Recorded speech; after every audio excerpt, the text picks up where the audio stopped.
আসলে আমরা সব স্পট একটু তাড়াতাড়ি ঘুরছিলাম, তেমন একটা ছবি তুলতে পারি নাই। যতটুকু ভিডিও করা সম্ভব আমি ততটুকু করছিলাম। এরপর চলে আসছি অন্য একটা স্পটে, মানে ওই পার্কের অন্য একটা স্পটে চলে আসছি। এখানে আসার পর কিছুটা আলো দেখলাম, আর মানুষজন কমে গেছিলো কারণ সবাই বের হয়ে যাচ্ছে। এ সময় আমরা ঢুকছি, আমাদের পরিস্থিতিটা এমন ছিল। কতক্ষণ নিজের ভিডিও করতেছিলাম, কতক্ষণ এদিক সেদিকের ভিডিও করতেছিলাম। আর এখানে লেখা ছিল আই লাভ খাগড়াছড়ি, যেখানে আমরা ছবি তুলতে পারি নাই। এখানে অনেক মানুষের জন্য ছবি তুলতে পারি নাই।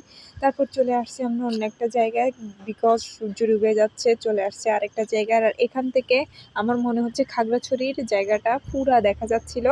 আর এই নিচ থেকে আপনার এগুলা নিচের যতগুলো আছে এগুলো সব আম বাগান। আর এটা হচ্ছে আমাদের ফ্যামিলি মেম্বার যারা ফটোশ্যুট করতে ব্যস্ত ছিল, কিন্তু আমার কেউ একটা ভালো ফটোশ্যুট করে দিল না। আর নিচে হচ্ছে পুরো আম বাগান, এইগুলো সবগুলো হচ্ছে আম বাগান।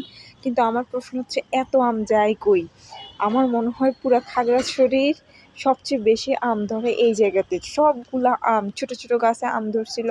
যাই হোক, সেটা দেখাতে পারি না। চলে গেছি অন্য একটা জায়গায়। অন্য একটা জায়গার পর যাওয়ার পর আম্মু বলতেছে ভুট্টা খাবি কিনা, কিন্তু ভুট্টা আমার পছন্দ না, যার কারণে রেখে দিলাম। আর পার্কে বিভিন্ন জায়গাতে খাবারের দাম এটা তুলনামূলক অনেক দ্বিগুণ হয়ে থাকে।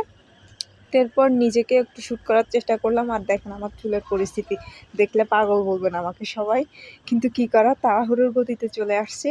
এরপর চলে আসছি অন্য একটা জায়গায়, এখানে অনেক মানুষ ছিল আবার।